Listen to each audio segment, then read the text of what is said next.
बहुत बड़ा धोखा हुआ है। मुझे लगता है कि खिलाड़ियों के साथ धोखा हुआ है, और यह भी हो सकता है कि देश के साथ इस धोखे में खिलाड़ी भी शामिल हो, यह भी हो सकता है। यह जो इतना अच्छा आंदोलन चल रहा था, और उस आंदोलन में मुख्य रूप से 2-3 डिमांड थी। एक, ब्रजभूषण शरण सिंह की गिरफ्तारी, और दूसरे, भारतीय कुश्ती महासंघ से ब्रजभूषण का इस्तीफा। तो कुश्ती महासंघ की एग्जीक्यूटिव बॉडी को भंग कर दिया सरकार ने, तो इस्तीफे की बात खत्म हो गई। लेकिन यौन शोषण के जो गंभीर आरोप लगे, उसमें ब्रजभूषण सिंह की गिरफ्तारी तक जो आंदोलन चलाने की बात खिलाड़ियों ने की थी, वो आंदोलन अचानक पूरी तरह से खत्म कर दिया गया।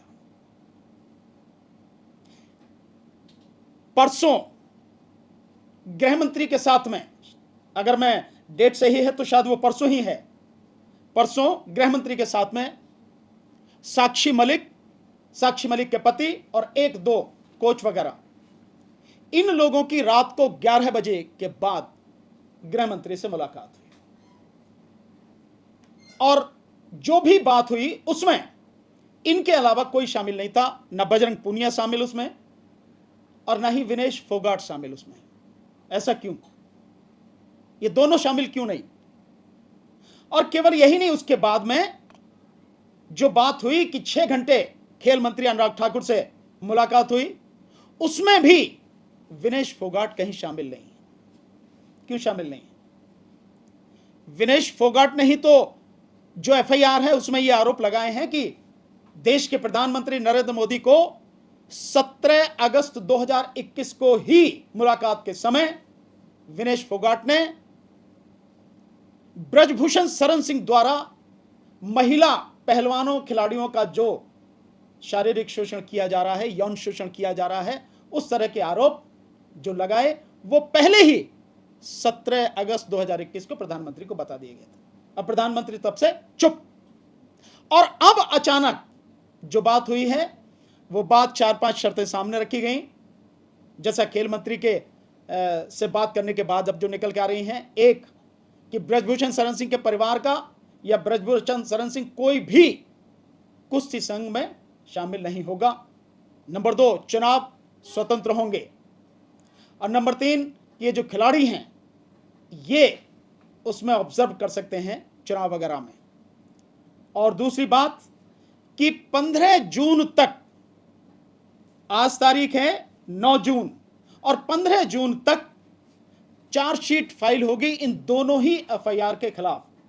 जो दोनों एफआईआर हैं, इन दोनों एफआईआरों में इन्वेस्टिगेशन पूरी होने के बाद चार्जशीट फाइल होगी, और तब तक आंदोलन स्थगित रहेगा, उसके बाद ही डिसाइड होगा। और सरकार ने साफ कर दिया है कि ब्रजभूषण सिंह की गिरफ्तारी नहीं होगी। इसको छोड़ के बाकी सारी चीजें सरकार मानने को तैयार है, उनकी सारी मांगें। अब इसमें टेक्निकल जो चीज है जिसको समझ नहीं पा रहे, या तो समझते हैं तो जान के अनजान बन रहे हैं, चाहे खिलाड़ी हो या कोई भी हो, उनको साथ देने वाले जितने भी खाप पंचायत के और ये जितने अपने चौधरी बने फिरे सारे, ये जो भी लोग इसमें सब शामिल, वो सारे या तो उन्हें मालूम नहीं या जान के अनजान बने कि 15 तारीख को चार्जशीट कोर्ट में फाइल होने के बाद सब कुछ कोर्ट के अधीन हो जाएगा। फिर पुलिस, शासन, प्रशासन, सरकार कुछ नहीं कर सकती, कुछ भी। उसके बाद अगर तुम चाहो भी, खिलाड़ी अगर उसके बाद चाहे भी, क्योंकि गिरफ्तारी नहीं होगी, यह मैंने पहले भी कहा, ब्रजभूषण सिंह की गिरफ्तारी नहीं होगी, और बिना गिरफ्तारी के कोर्ट में चार्जशीट फाइल की जाएगी। यद्यपि सेक्शन 354 में 1 से लेकर 5 साल तक की सजा है, नॉन बेलेबल ऑफेंस है, बावजूद उसकी गिरफ्तारी नहीं करेगी सरकार, पुलिस नहीं करेगी। अब बिना गिरफ्तारी की चार्जशीट फाइल होगी, और जैसे ही कोर्ट में चार्जशीट फाइल हो गई, पुलिस बिल्कुल साफ अलग बच जाएगी, सरकार बिल्कुल अलग बच जाएगी, किसी के हाथ में कुछ नहीं रहेगा, सब कुछ कोर्ट के हाथ में चला जाएगा। तो उसके बाद आप आंदोलन भी करो, उसका कोई मतलब नहीं। जब तक के लिए स्थगित किया है वो तब तक के लिए स्थगित नहीं। उन्हें शायद इस बात की जानकारी नहीं है कि वो स्थगित नहीं है, आंदोलन अभी खत्म हो चुका पूरी तरह से, क्योंकि फिर कोर्ट करेगी। चार्जशीट कोर्ट में फाइल होने के बाद फिर कोर्ट ही समन भेजकर मुलजिम को बुलाएगी, और जब मुलजिम जाएगा पहली डेट पर, तो पहली डेट पर सिंपली ये काम होना, बेल एप्लीकेशन लगनी है, कोर्ट बेल दे देगी, बेल बॉन्ड भर के मामला छुट्टी। और उसके बाद में ब्रजभूषण शरण सिंह को और एक जो और सेक्रेटरी वगैरह कोई है उनको, जो चार्जशीट है उसके कंप्लीट पेपर, जितने भी पेपर हैं उसमें, उनकी कॉपी मिल जाएगी as a matter of right. Copy मिलने के बाद में उसकी एक डेट स्क्रूटनी की, अगर कोई पेपर कम है या साफ नहीं है तो उसके लिए वो एप्लीकेशन लगाएंगे, एप्लीकेशन लगा के उन्हें मिल जाएगा, और फिर वो चार्ज पे आर्गुमेंट के लिए लगेगी। यह है कोर्ट का प्रोसीजर। तो जैसे ही कोर्ट में फाइल होगी, खत्म कहानी। तो आंदोलन खत्म हो चुका। चाहे भी तो उस आंदोलन का कोई मतलब नहीं है कि वो कहें ब्रजभूषण सिंह की गिरफ्तारी, कोई मतलब ही नहीं गिरफ्तारी का। सो सरकार ने जो ये षड्यंत्र किया है, और इस षड्यंत्र में जो दलाल, अब मैं उनको दलाल ही कहूंगा, जो सरकार की तरफ से दलाल शामिल हैं, जिन्होंने बहन बेटी की इज्जत आबरू का सौदा किया है, और सौदा करके ये आंदोलन पूरे से खत्म कर दिया है। मैं समझता हूं ये बहुत गंभीर स्थिति है, क्योंकि जिस तरह से पहलवान जनवरी में आया और उसके बाद फिर अप्रैल में बैठे, 23 अप्रैल से, और उसके बाद में जो आंदोलन चला, और पूरे देश को जो उन्होंने कहा कि भाई हमारा साथ दो, और पूरा देश साथ में आया। और हरिद्वार में 30 तारीख को, 30 मई को जब वो अपने मेडल विसर्जित करने गए, और नरेश टिकैत ने कहा कि भाई हमें 2 और 5 दिन का समय लिया, और 5 दिन के समय के बाद वो सौगढ़ या कौन सा सारंग है, कहां पे वहां मीटिंग हुई, सोरंग, वहां पे मीटिंग हुई खाप पंचायतों की। फिर अगले दिन खाप पंचायतों की मीटिंग हुई वहां पे कुरुक्षेत्र में। वहां कहा गया 9 तारीख का समय दीजिए, और 9 तारीख से पहले यह सब कुछ हो गया कि गृह मंत्री से अंधेरे में मिले, और उसके बाद में सब आंदोलन खत्म कर दिया गया। तो कौन है इस बात का दोषी? कौन है बहन बेटियों की इज्जत आबरू का सौदा करने वाला? इस देश के जो वो लोग ईमानदारी से इस आंदोलन में शरीक थे, साथ थे, और चाहते थे कि बहन बेटियों को न्याय मिले, अपराधी को सजा मिले, अपराधी गिरफ्तार हो, उस पूरे आंदोलन को बेचने वाले वो दलाल कौन है सरकार के? इज्जत आबरू का सौदा करने वाले सौदागर कौन है? उनका चेहरा लोगों के सामने जरूर आना चाहिए। तो मैं जो आपको बताना चाह रहा हूं लीगल, कि जैसे ही कोर्ट में जाएगा कुछ नहीं रहेगा, ना पुलिस के हाथ में ना सरकार के हाथ में। तो यह आंदोलन खत्म कर दिया गया, और बहुत गंभीर स्थिति है अगर ऐसा ही होता रहे।